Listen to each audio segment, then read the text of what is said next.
agava Busia ewazuuliddwa golodi akyasinza okuba omungi mu nsi yonna. Abantu batandise okugobwa ku ttaka lyabwe ate nga tebaliirirwa, tewali n'omu aweebwa nsimbi okuggyako embooko ze babawa ze batambula nazo, n'ebintu byabwe tebakkirizibwa kugenda na kimu okuggyako okutambula obutambuzi omuwawa bagende n'ensi be balimanya gye balikoma.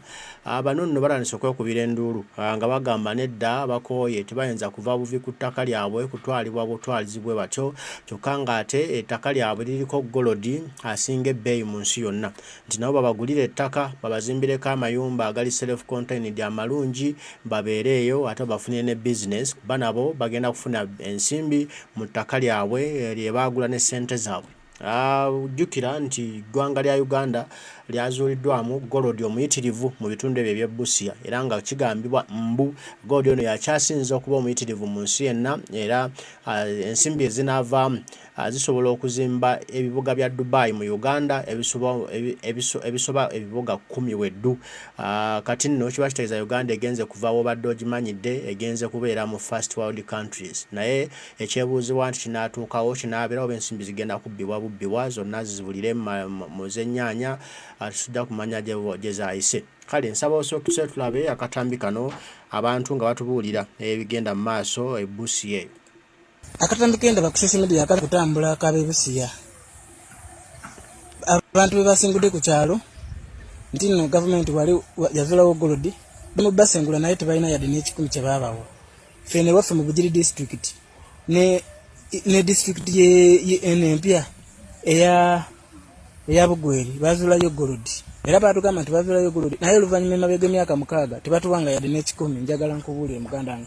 Gwe aba government eno buli agirimu omuyita nti wa muzanyi n'owaba muganda wa kusaanyaawo kankubulire ngali mu government ya President Museveni. Abantu abamu oba tolina ssente mu government ya President Museveni kankubulire, njagala nkubulire omuntu wa wansi ayogera oba olina ssente mweno government bwayogera. Ffe baatusengula ebyalo 208 naye njagala nkubulire affe waliye district ziri 2 ebyalo nga 30 byonna bagamba bazulawo golodi. Abamu bagamba bagenda simawo bagenda tekawo daamu, then daamu eyo yegenda kuvaamu amazzi agagenda okunaza golodi oli gye bazuula eri. Naye njagala nkubulire tetulina yadde n'ekikumi kye baatuwa, ettaka baalitwala litwali tulimako, then ebikajjo byolaba ssaawa zino biri ku ttaka eryo. Naye njagala nkubulire bino ebikajjo bagabisendawo naye nga terina kikumi kye baatuwa yadde n'eki. Twasayininga empapula netugulawo akawunti mu banka nebagamba bagenda tutera ku akawunti ssente tetulabanga n'eki tulabanga yadde n'ekikumi ku akawunti tekuli yadde n'ekikumi. Njagala nkubulire nze nina obulumi era ne bwenjogerera wano ssaawa zino nva ku mulimu ngenda waka kuba nzire ssaawa 12 nze nga nva ku mulimu. Naye njagala nkubuuze gwe okera ku makya n'ofiirwa maama wo tokaaba, okera ku makya n'ofiirwa motoka nga wakola bukozi n'ogigula bwe tokaaba towulira bulumi. Naffe bwe tulina kati ssaawa zino baatutwalako ettaka tetulina yadde n'ekikumi kyokka bwe tulimira.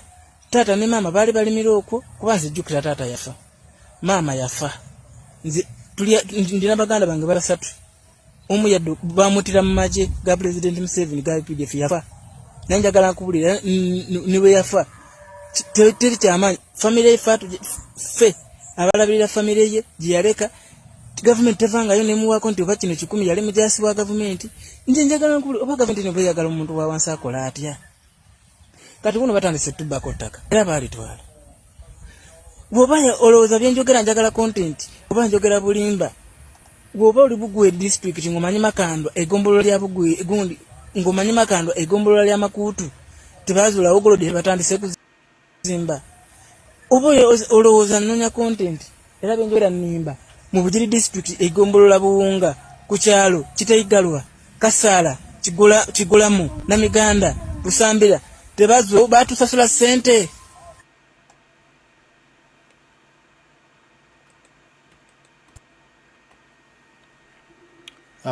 Uganda yaffe bwetyo abantu bagobwa ku ttaka lyabwe tebaweebwa nsimbi kyokka ng'ate pulojekiti ebagobya ku ttaka ya bulindo na bulindo wa nsimbi ne babuuza nti ensimbi ezo ziragawa. Ensimbi eziva mu byobugagga eby'omu ttaka ebya Uganda ziragawa, zikola ddi?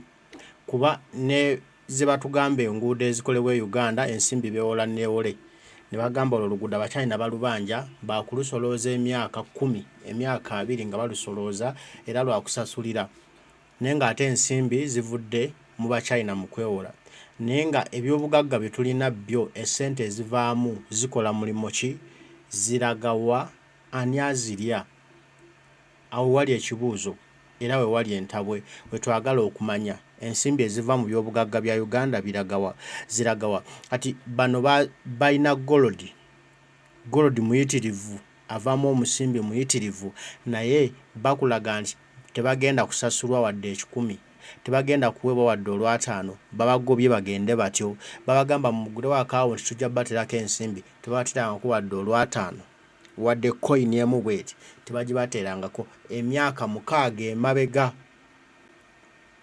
oba munfuna tebawanga wadde n'olw'ataano naye ate bo batandise okuyiikuula bafuna omusimbi bafuna omudidi omutete ku gold asinga okuba omungi mu nsi yonna ekirombe kiri Busia awo bagambye agaye nti bagobye abantu ku byalo 8 bagobyeko abantu ebyabo byonna babibalesezza tewali kibabawadde nti oba bannaye mutandikire wano kweza ensimbi ezimba ebibuga bya Dubai ebisoba 10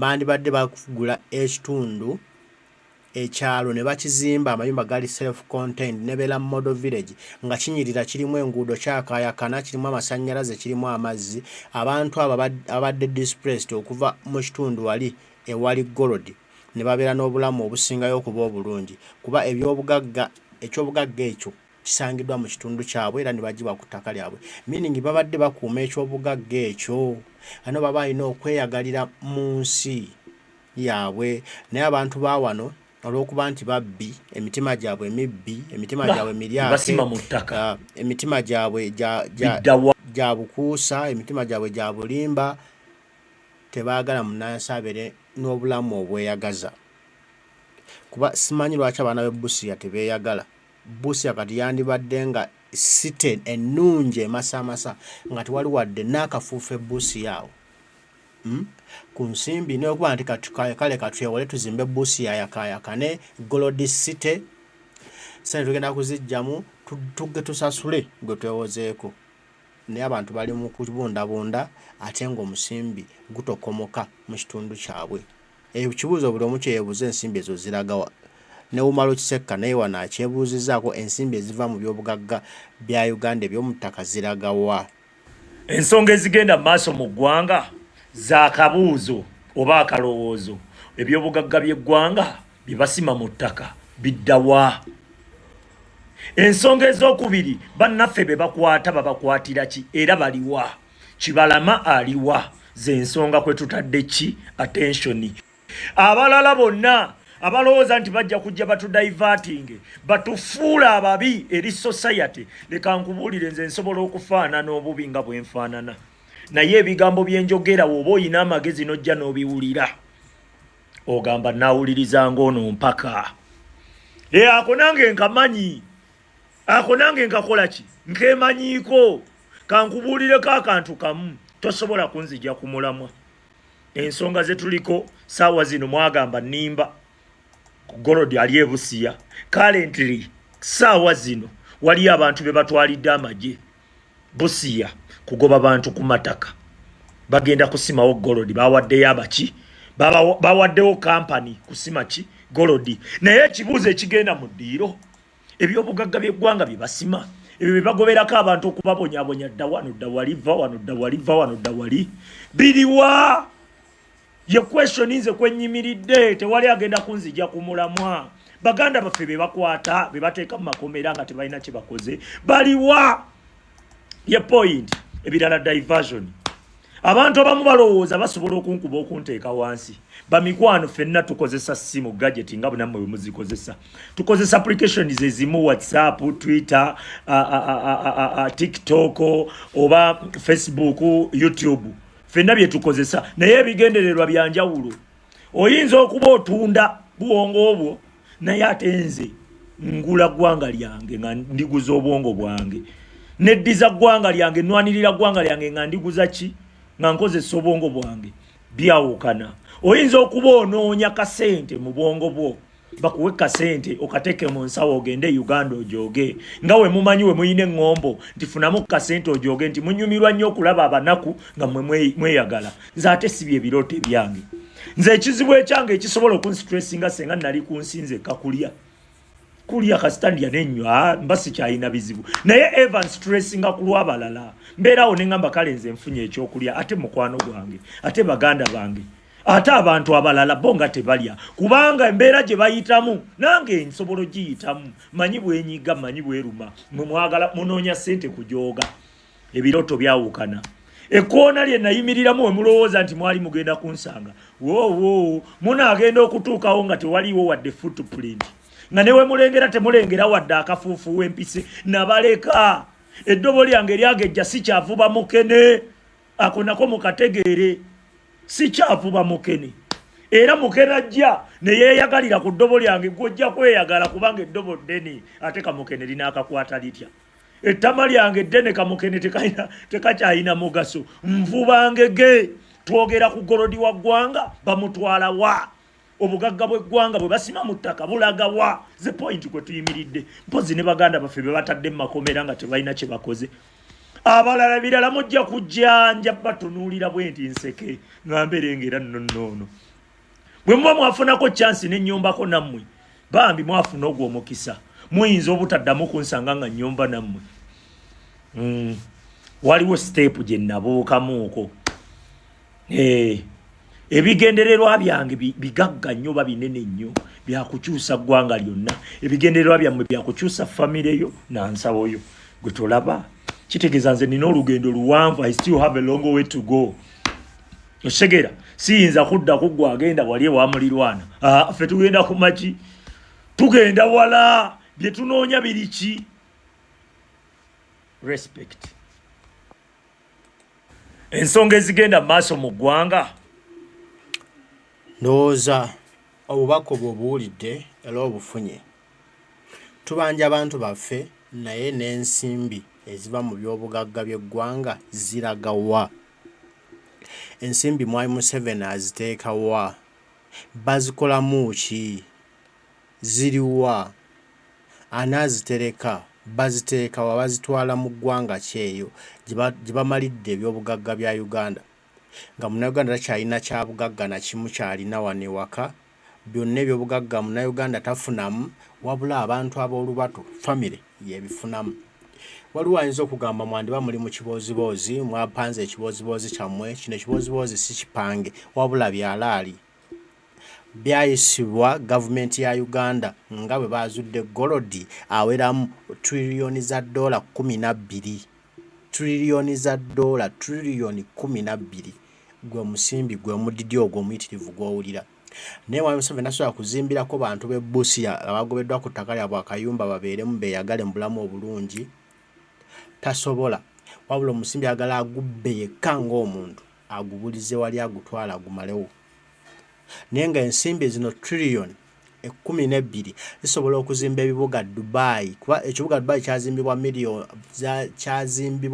biliyoni za dola 18. Kati muno muvaamu biliyoni za dola mpitirivu. Bw'obalaabalamu amangu bala ebibuga bya Dubai 10 mu nsimbi zino nga bizimbiddwa Uganda.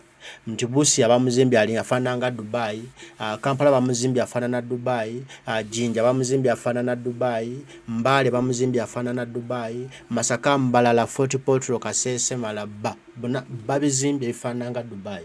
Uganda beekyawunyikamu. Naye ensimbi abasajja bagenda kubba nzibe bazisaanyewo gye tubuuza nti ensimbi zaffe ziraga wa twagala. So kulabe gwe story eno Abamerika bennyini be baagikola nga bakakasa golodi eyazuuliddwa Uganda era nga bagamba ono golodi agenda kuvaako okufuluma kwa Museveni eggwanga nti Amerika kategenda kufaayo nnyo ku ddembe ly'obuntu olwa golodi ono Museveni yamuguza Abachina. Uganda discovers gold deposits worth $12 trillion US. Should have kept that under their hat a little bit. Yeah, maybe you keep that a little bit of a secret because now the United States is going to be forced to bring the people of Uganda some democracy. It's coming. Did they take down Chelsea Handler's Uganda Be Kidding Me special? This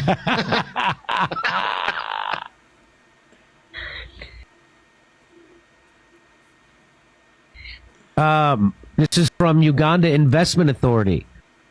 Mining in Uganda, groundbreaking ceremony of Busia's gold mine project, largest gold deposit so far quantified in Uganda, estimated at 12.5 tons of mineable gold. Investor Wagagi's initial investment is $50 million and 3,000 direct jobs. If this is indeed the volume that we have, it is time to clean our house and do business. In developing ourselves and our country by going to the middle income status and beyond, said Winnie Garabari, mineral development expert. So they say this Uganda is like, this is going to bring us into the modern world. We're going to have a middle class. That's what I read.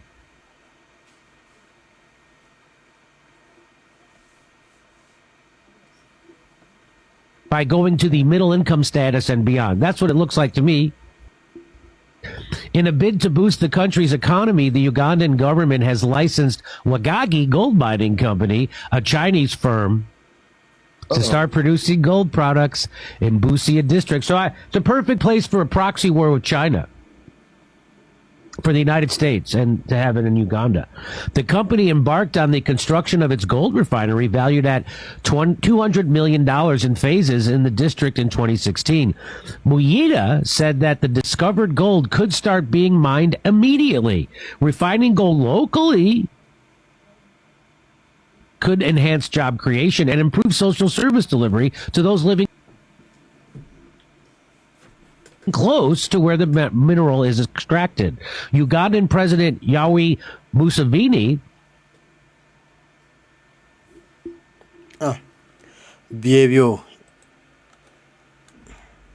Uganda ebya golodi byebyo tekyali kulanga kulala, tekyali kwogera kulala, tekyali kubuusabuusa, ebintu bya ddala, ebintu bya laali. Golodi waali, golodi muyitirivu nnyo nnyini ddala, naye ensimbi ezo twebuuza ziragawa? Ensimbi ezo ziddawa? Baani abalya ensimbi eziva mu byobugagga bya Uganda eby'omu ttaka? Ensimbi baziteekawa? Buli omu kyekibuuzo kye yeebuuza, era nga twagala tumanye ddala golodi oyo ensimbi ezo zigenda kukola ki? Abasajja bazisirikidde, bali mu kwegaggawaza, bali mu kukolamu byabwe, bali mu kugulamu mayumba, bali mu kuzimbamu nsi ndala nga Uganda ebonaabona nakazadde w'ebyobugagga ebyo. Bo bali mu kuzimba heaven somewhere gye banaddukira oba gye banaawangalira, gye banaakaddiira, naye nga Uganda eri mu kubonaabona. Munnayuganda zuukuka, tulina ekyobugagga ekikyasinzeyo mu nsi yonna, kiri Uganda, Busia awo. Tulwanye tutya okulaba nga ebyobugagga by'ensi yaffe biganyula ensi yaffe, ne bitaganyula just bantu bamu balondemu, bo abeeyagaliza bokka na bokka, abalya ebyobugagga by'eggwanga bokka, nga munnayuganda talina waafuniramu. Awo nno we tuli, era nga lwe lutabaalo olunene lwe tuliko okulaba nga tutereeza ensi eno, nga tutereeza eggwanga lyaffe, tufune abakulembeze abafaayo eri abantu bakulembera, n'ebyobugagga by'eggwanga Uganda nabyo bisobole okuba nti no biweebwa ekitiibwa, bikulaakulanye eggwanga Uganda, so si kulaakulanya bantu ssekinnoomu n'obukundi bwabwe ne bufamire bwabwe. Tubanja baganda baffe abawambibwa, General Museveni bawamba awatali musango. Waliwo ate n'abantu bagoba ku ttaka lyabwe olw'okuba bazuddewo ekyobugagga ne bataliyirirwa. Ebyo byonna kikulaga effuga bbi eriri mu ggwanga lya Uganda, nga tulina okulwana n'okufiirawo okutaasa ensi yaffe. Tulina okulwana n'okufiirawo okutaasa eggwanga lyaffe, ebyobugagga by'eggwanga biganyule bannayuganda, ate bannayuganda bakomye okuba nga bawambibwa nga babuzibwawo watali musango n'abo ababuzibwawo bateebwe amangu n'embiro obunnambiro. Mbaagala nnyo mwenna abaliko omwebale kubaako byebyo bya Golodi amazima weegali ne obukakafu weebuli mu bulabe mubufunye kati nyongeza omuliro tutaase Uganda yaffe. Omukama nsaba bankuumire tujja kuba tuddamu tubyogere bataayi mweraba.